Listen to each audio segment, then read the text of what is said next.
everyone, welcome back to the kitchen and happy 4th of July. Whoa, whoa, whoa, pump the brakes there, honey. It's almost 4th of July, which means we could be around a hungry bunch and we may need to have some food. But don't worry, we've got you covered. I'm going to show you how to make 3 side dishes, all of which are going to impress and satisfy everybody. A spinach salad with the ingredients from Trader Joe's, a curried couscous inspired by Mendocino Farms, and Mexican street corn with feta cheese and a kick of chili. And I'm gonna be grilling up some custom burgers. Are you ready? Definitely. Let's get started. So we're going to start with the spinach salad because it's honestly the easiest and the fastest out of the 3. So here are the ingredients you'll need, all from Trader Joe's. 2 packages of baby spinach, 1 package of lentils, a tub of bruschetta sauce, Manchego cheese, and couscous. And what makes this so easy and effortless is that everything goes straight from the package and into the bowl. So first, I'll be working with the spinach, the lentils, and the bruschetta.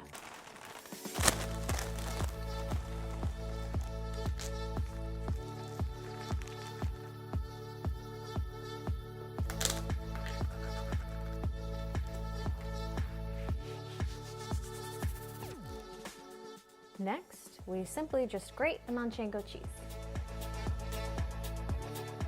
And finally, add as much couscous as you'd like. And since I'm already working on a couscous dish, I'm just going to be stealing a little bit from here.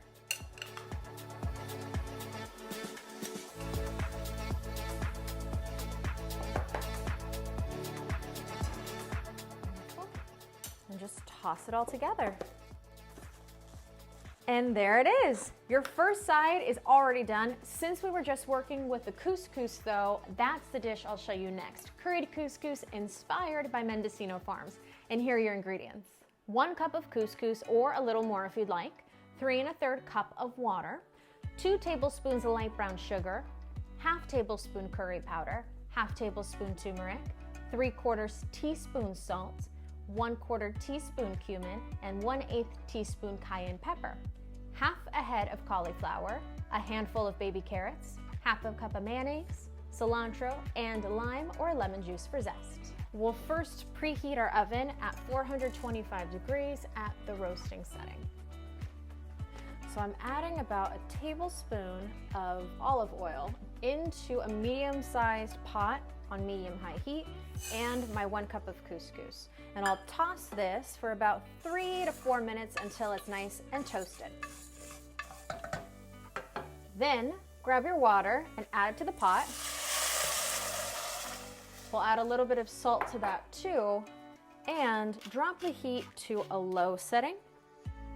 And begin to let it simmer for about 5 to 6 minutes. Once you've drained your couscous and completely chilled it with cold water, just put it in a bowl and set it aside for later. I'm now working with my carrots and cauliflower, chopping them into fine bite-sized pieces.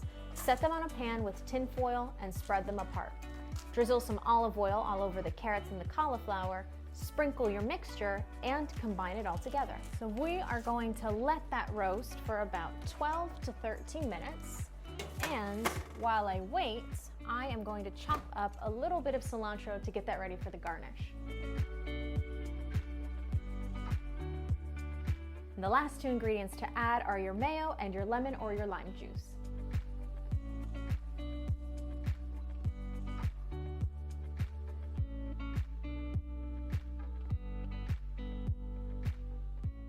So cover this up for at least 2 hours. You can eat it warm, but it honestly tastes so much better once it's chilled. And this, I swear to you, is the one that everyone's going to be asking the recipe for. And your last side dish is actually one of my favorites. It's Mexican street corn. So here are your ingredients. 4 to 6 ears of corn, a teaspoon to a tablespoon of chili powder with your zest and a dash of cayenne pepper, 2 tablespoons of mayo and 2 tablespoons of sour cream, and cilantro and your feta cheese for garnish.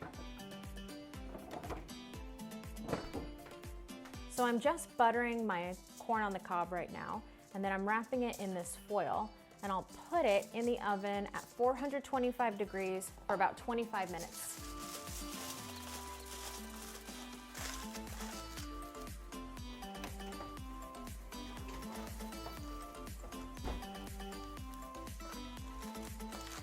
Once you've unwrapped the corn, just cut the kernels off the cob. Now let's add our mayo, sour cream, and all of our spices.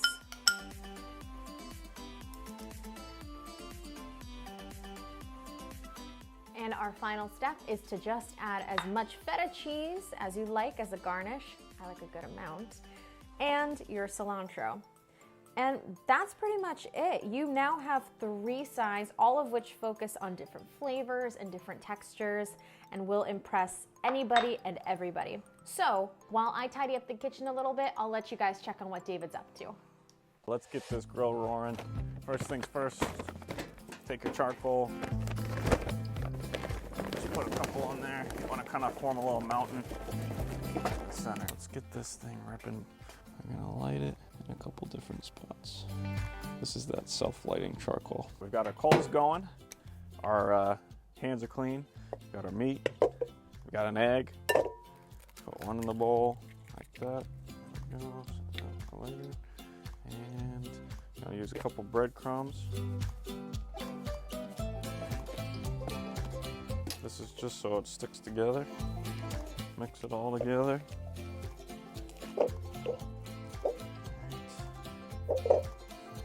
Form it up. Not too thick, not too thin.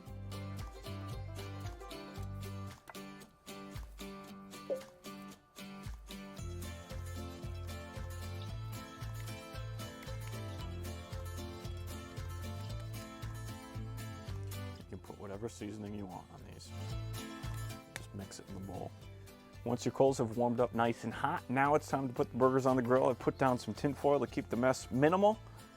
I'll put it over here, put one there, right here, and one right there. Okay. I'm gonna poke these coals to the left, so it's hotter on one side than the other, so they don't get too charred. So burgers on the right, coals on the left. We're gonna close the door, give it about 3-4 minutes. About time to flip these burgers. You can tell because it's been cooked about halfway through. And ready. We've got a fresh plate. Put them on. That looks nice. Perfectly cooked.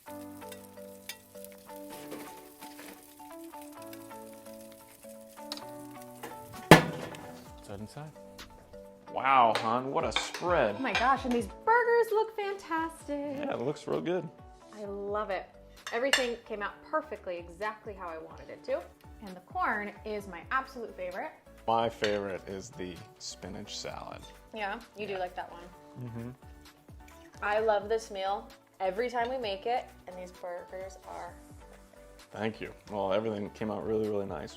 If you guys like one of these dishes, be sure to let us know. We love to hear the feedback. Until then, sit back, relax, and enjoy the fireworks. The